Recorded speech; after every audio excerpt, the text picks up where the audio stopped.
Malheureusement ou heureusement, je ne sais pas, chers amis. Et d'ailleurs, bonjour, good morning, good afternoon, good evening. Au cours d'une carrière professionnelle, on se retrouve parfois entre deux catégories. Ceux qui parlent anglais et ceux qui ne maîtrisent pas suffisamment l'anglais et qui sont bloqués pour saisir les opportunités professionnelles, notamment lors d'un entretien d'embauche. Et donc, je vais vous donner quelques clés en anglais pour que ça se passe bien si vous avez, entre guillemets, une épreuve ou évidemment un entretien en anglais. D'ailleurs, comment on dit entretien d'embauche? A job interview. Ça, c'est la première chose à savoir. Vous ne pouvez pas passer à côté. I have a job interview tomorrow. Voyez, le fait d'exprimer tomorrow, on n'a pas besoin de mettre le futur ici. On peut simplement utiliser le présent simple. Tomorrow est suffisant pour indiquer que ça se passe dans le futur. So, entretien d'embauche, job interview. Et là, vous faites très attention, vous le voyez, à bien prononcer. Vous l'avez dans la phonétique, la première syllabe de manière accentuée. Pourquoi? Parce que dans les mots qui ont 2 syllabes ou plus, vous le savez sans doute, en anglais, vous avez toujours un accent qu'on appelle l'accent tonique. L'accent tonique en anglais, c'est le stress. Donc, pas besoin, si vous me permettez ce mauvais jeu de mots, de vous stresser.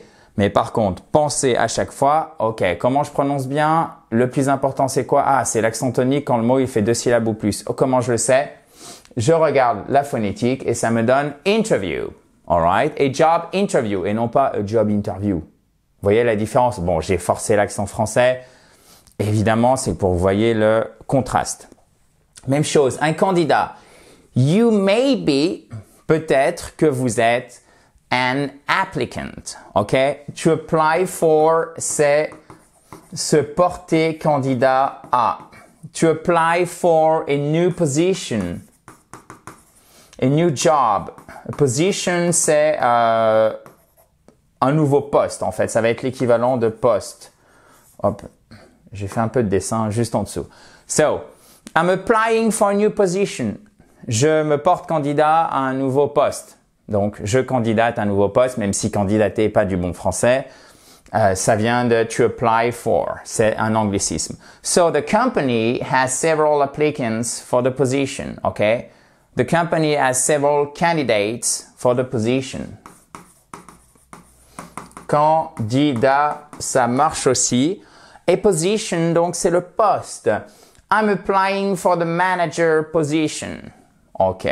Perfect. Maintenant, on peut relier ce qu'on vient de voir juste ici à cet exemple. I'm applying. Là, je suis en train de le faire. Donc, il faut bien utiliser le présent progressif. I'm applying for the manager position. OK? C'est the manager, pas the manager. Non. Là aussi, j'insiste sur l'accent français. Vous allez me dire, c'est pas très sympa de rien. Mais en fait, c'est pas du tout pour mettre qui que ce soit en défaut. C'est juste pour vous forcer un petit peu, vous dire, ah ouais, c'est vrai quand même. Peut-être qu'on pourrait améliorer et appliquer les conseils qu'Adrien nous donne. I'm applying, faut que je fasse attention parce que bientôt je vais parler de moi à 3e personne du singulier. Quand je fais ça, vous mettez un commentaire en disant mais là c'est n'importe quoi. Je compte sur vous pour m'aider aussi. Ça marche dans les deux sens.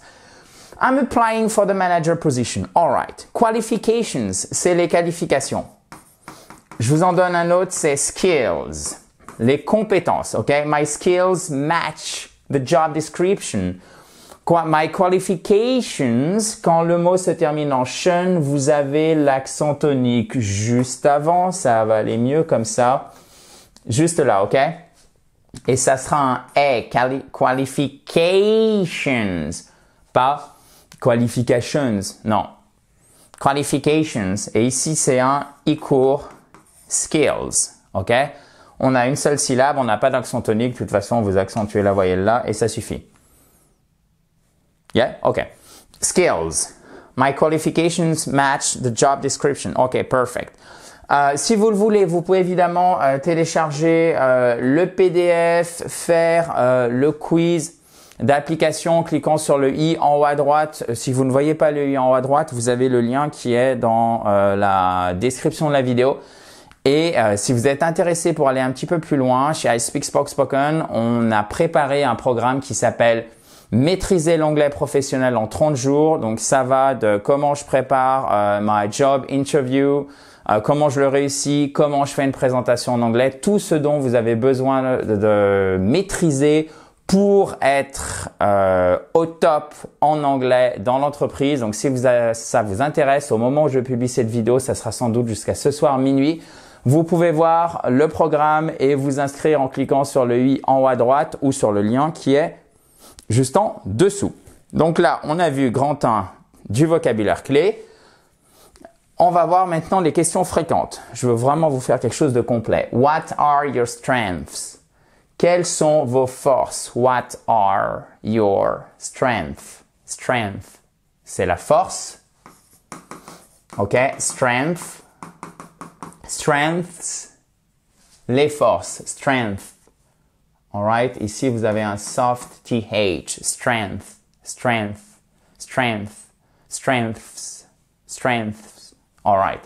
So, one of my strengths is my ability to multitask.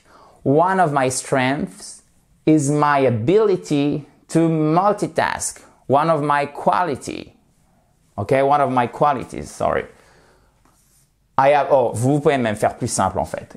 Là, je vous mets des choses entre guillemets un petit peu compliquées. Si vous dites, oh là là, strength, je vais pas bien le prononcer. Parce que vous faites un strength au lieu de strength. Qu'est-ce que vous faites? Vous mettez quality.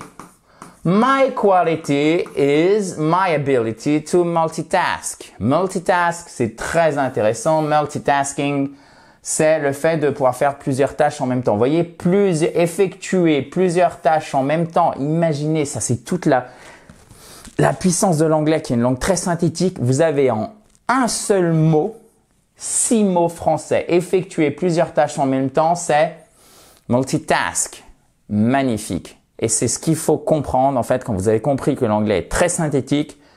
Ça vous aide en fait après à mieux le traduire en français. Why should we hire you? Alors là, faites bien attention, vous avez le H. Et vous faites bien attention ici, le L ne se prononce pas. Why should we hire you? Pourquoi devrions-nous vous embaucher?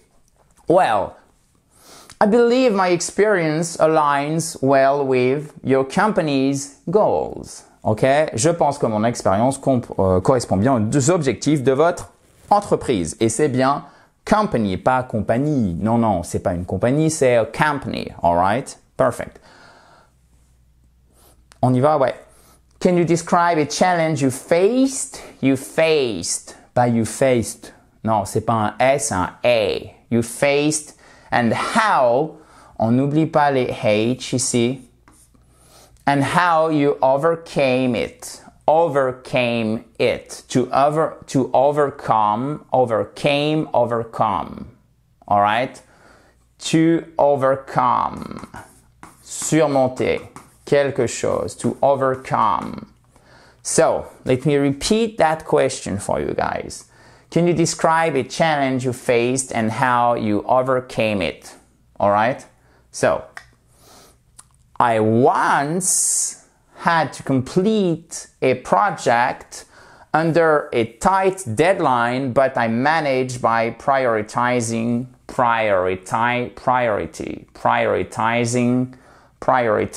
tasks. All right? I once had to complete.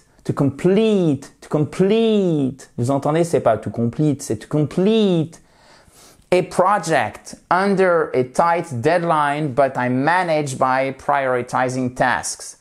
Bon, ça c'est des phrases longues. Si vous avez peur de vous embrouiller, de pas penser à tout en même temps, vocabulaire, grammaire, prononciation, ça va être compliqué, vous suivez ma méthode SVC. J'ai fait une vidéo YouTube. Vous tapez dans YouTube SVC I Speak Spoke Spoken, vous allez la trouver. OK, c'est sujet, verbe, complément. C'est très important. Là, on est sur des phrases compliquées. Vous pourriez dire I completed a hard project.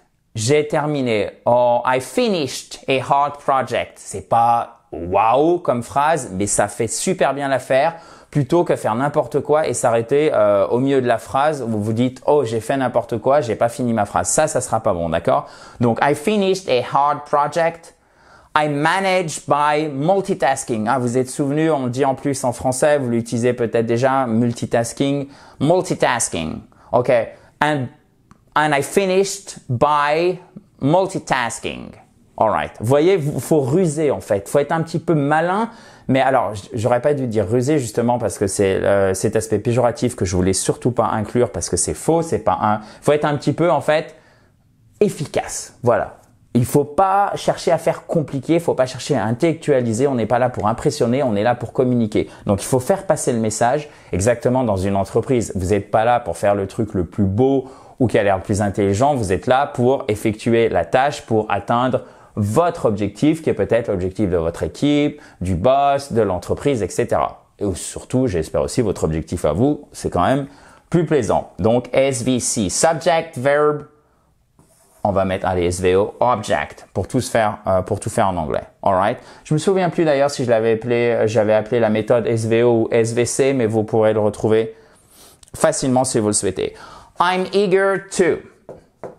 Je suis impatient de. I'm eager to join your team. Je vous en donne un autre qui est to look forward to. OK.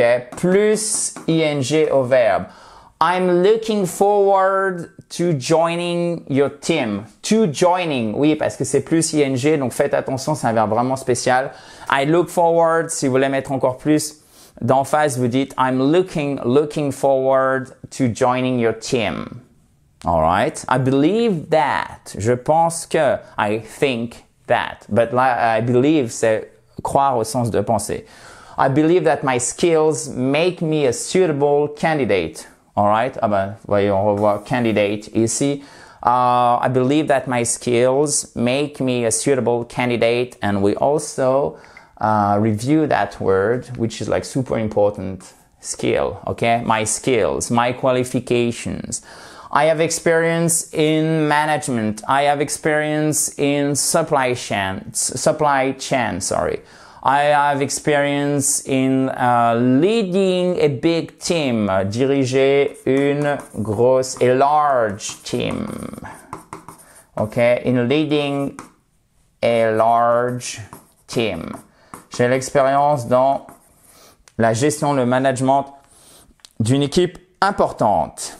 Alright, et à la fin, et même si vous êtes complètement planté, vous dites oh là c'était catastrophique, toujours finir sur une bonne note. Donc celle-ci, s'il vous plaît, vous me l'apprenez par cœur, ok? Thank you for considering my application. Et vous faites bien application et considering, alright? Thank you for considering my application. When can I expect to hear back? Quand puis-je avoir une réponse de vous? Celle-ci aussi, vous pouvez l'apprendre. Et alors, je sais pas quelle est votre expérience, mais pour avoir fait passer des entretiens d'anglais dans une autre vie, il y a une dizaine d'années, même un petit peu plus, en fait, oui, pour surtout moi aussi avoir fait des entretiens en anglais, parfois, surtout quand c'est quelqu'un des RH. Donc, en France, le niveau d'anglais parfois est très bon, mais alors parfois il est pas terrible du tout et vous dites oh là là, moi je suis pas très bon et vous retrouvez en face de quelqu'un qui a un niveau comme vous, voire même inférieur en anglais. Donc là, il faut faire très attention à pas mettre petite astuce que je vous donne. Ah, ok. Quick tip. Tip, c'est l'astuce. Il court. Petite astuce que je vous donne, faites attention à pas trop mettre la personne en difficulté si vous avez un super bon niveau et qu'elle elle est en dessous, mais en même temps c'est la personne qui va dire ok j'aime bien ce candidat ou pas. Donc là faut avoir un peu de entre guillemets intelligence émotionnelle, ok. Par contre, il faut pas non plus se mettre la rate au courbouillon si je puis dire. Oui, une expression un peu old school au milieu en français parce que en fait il faut faire du mieux possible et ce que l'entreprise elle veut, c'est quelqu'un qui soit suffisamment bon. C'est pas quelqu'un qui soit parfait. Même si je sais que quand vous lisez la job description, je sais même plus comment on dit en français, l'annonce d'embauche, merci beaucoup. Je sais que certains me l'ont soufflé. Vous dites oh là là, il faut parler 23 langues, faut être junior, mais en même temps avoir 25 ans d'expérience par exemple. Vous voyez ce dont je veux parler, ça nous est tous arrivé. Donc faites bien attention en fait entre l'image qui est projetée et ce dont l'entreprise a besoin. Donc il faut aller jusqu'au bout et c'est pour ça que même si vous n'avez pas été terrible dans l'entretien en anglais, je parle moi de l'entretien en anglais, hein, ma partie c'est l'anglais, vous finissez sur une bonne note. Thank you for considering my application. Best of luck, c'est bonne chance. Best of luck to you. When can I expect to hear back from you? From you, sorry, parce que si vous dites from you, c'est trop. Je vous l'ai fait, ça c'est version argotique orale. Vous oubliez ce que je viens de faire. Where can I expect to hear back from you? OK? Yes? Super. Si vous avez des astuces pour tous ceux qui regardent cette vidéo, mettez-les juste en dessous, ça servira à tout le monde. Et si vous voulez aller un petit peu plus loin, si vous avez besoin d'améliorer votre anglais pour le boulot, si je puis dire, c'est très simple. Inscrivez-vous au programme Maîtriser l'anglais professionnel en 30 jours. Vous cliquez sur le i en haut à droite, il est disponible sans doute au moment où vous voyez cette vidéo jusqu'à ce soir minuit, ou vous avez le lien qui est juste en dessous dans la description si vous ne le voyez pas, surtout si vous êtes sur tablette ou sur mobile. Quant à moi, je vous dis, chers amis, à très vite dans la joie et la bonne humeur, and best of luck to you for your job interview. Bye bye!